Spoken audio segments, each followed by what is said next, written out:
warahmatullahi wabarakatuh. Hai teman-teman, apa kabar kalian semua?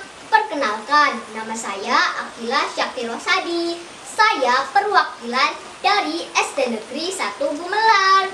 Di sini saya akan menceritakan asal-usul terjadinya aji barang.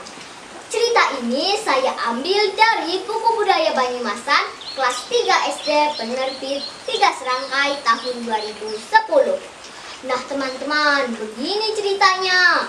Asal-usul terjadinya aji barang. Negeri Galuh Pakuan termasuk kerajaan Pajajaran.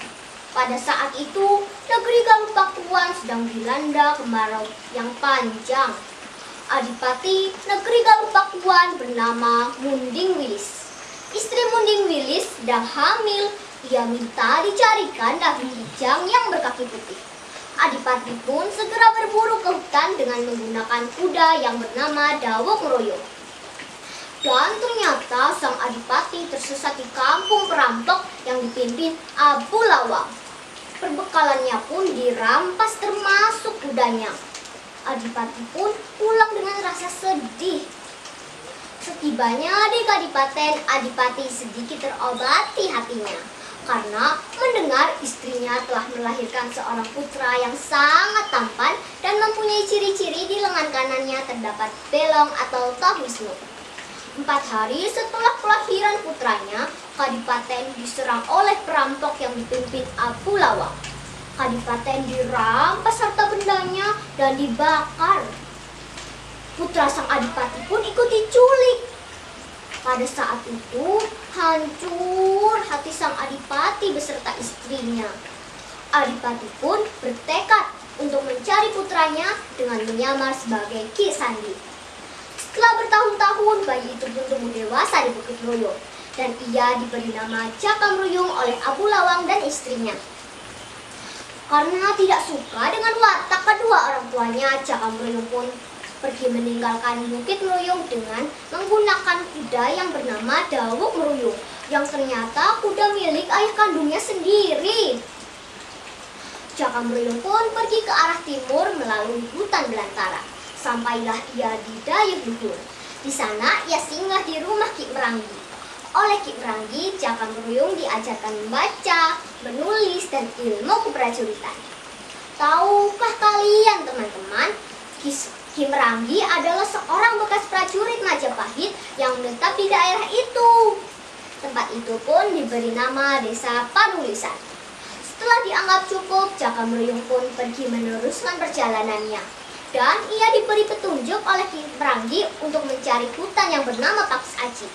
Ia pun meneruskan perjalanannya dan sampailah ia di tempat yang terbentang luas dengan rumputan hijau. Tempat itu pun diberi nama Gumelar. Dan ternyata perjalanan Ki Sandi mencari putranya sudah sampai di Desa Panulisan. Di sana ia singgah di rumah Ki Meranggi.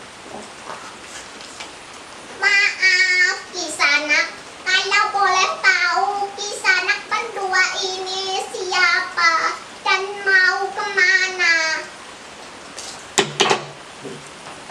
Paman, aku ini sebenarnya Adipati Galuh Pakuan. Namaku Munding Wilis dan ini istriku. Kami sedang mencari anak kami yang hilang.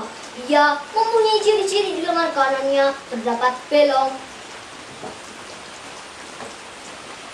Maaf Kanjeng, sebenarnya baru-baru ini ada seorang pemuda berciri-ciri tersebut. Ia pergi ke arah timur untuk mencari hutan yang bernama Pakis Aji. Dan ia bernama Caka Mruyung.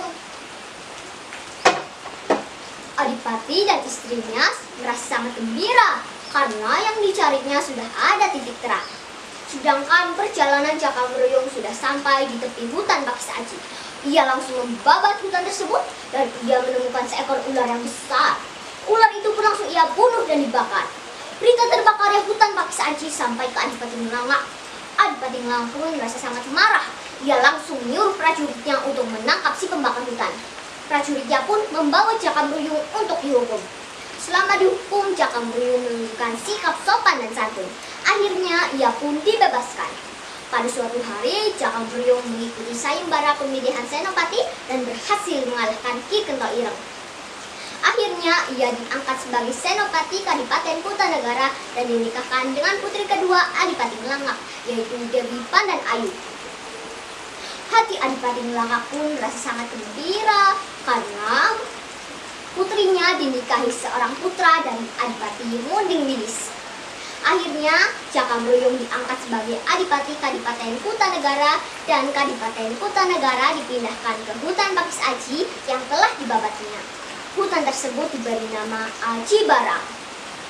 Tahukah kalian teman-teman, Jakabryung adalah Adipati Aji Barang yang pertama loh. Demikian cerita asal-usul terjadinya Aji Barang. Nilai dan sikap yang dapat kita ambil yaitu sopan, santun, jujur, bertanggung jawab, dan rajin belajar. Demikian, apabila saya ada kesalahan dalam menyampaikan cerita ini, saya mohon maaf. Wabillahi taufiq wal hidayah. Wassalamualaikum warahmatullahi wabarakatuh.